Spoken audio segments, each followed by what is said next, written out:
নমস্কার, আমি অরিজিৎ। দেখছেন নিউজ এআই 24x7। বহু জল্পনা কল্পনা সম্ভাবনার পর রাজ্যে বিজেপির দ্বিতীয় তালিকা প্রকাশ হয়েছে। তবে এখনো অনিশ্চিত ডায়মন্ড হারবার কেন্দ্রের প্রার্থীর নাম ঘোষণা। কে হবেন ওই কেন্দ্রের বিজেপির মুখ, সেই নিয়ে এখনো কিন্তু ধোঁয়াশা কাটেনি। তবে দীর্ঘ অপেক্ষার অবসান। বাংলায় বাকি আসনগুলোতে প্রার্থী তালিকা প্রকাশ করেছে বিজেপি।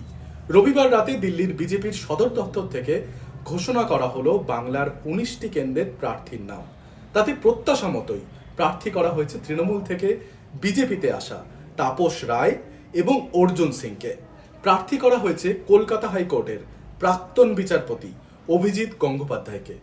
বড় চমক, মেদিনীপুরের সাংসদ দিলীপকে পাঠানো হয়েছে বর্ধমান দুর্গাপুর কেন্দ্রে। সেখানকার সাংসদ সুরেন্দর সিং আলুবালিয়াকে প্রার্থী করা হয়নি এখনো পর্যন্ত।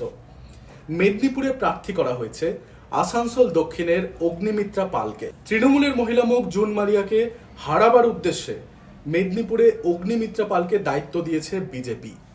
ব্যারাকপুরের প্রার্থী অর্জুন সিং, কলকাতা উত্তরে তাপস রায়।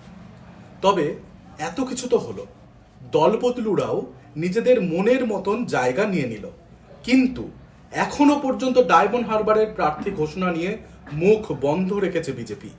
এই পর্বেও বিজেপির প্রার্থী দেয়নি অভিষেক গড় ডায়মন্ড হারবার কেন্দ্রে। রাজনীতির খেলোয়াড়রা নানা ধরনের সম্ভাবনার কথা ভাবছে। হয়তো বিজেপি কিছু বড় চমক দিতে পারে। ডায়মন্ড হারবার কেন্দ্রের জন্য সেই দাবার ঘুঁটি হয়তো সাজানো হচ্ছে দিল্লির সদর দপ্তরে। তবে এটা সময়ের ওপরেই ছেড়ে দেয়া যাক। বাকি আসানসোল, ঝাড়গ্রাম, বীরভূম কেন্দ্রের প্রার্থীর নাম ঘোষণা করা হয়েছে। বিজেপির এই তালিকায় রয়েছে আরও এক চমক। সন্দেশখালীর প্রতিবাদী মুখ রেখা পাত্র এবার বসিরহাটের প্রার্থী হচ্ছেন। তবে এত চমকের পরেও রাজনীতির কারবারিরা একাংশই মনে করছেন চৌঠা জুন কি আদৌ চমক দিতে সক্ষম হবে গেরুয়া শিবির। আপনারা দেখলেন নিউজ এআই 24x7 এর বিশেষ প্রতিবেদন। সঙ্গে ছিলাম আমি অরিজিৎ।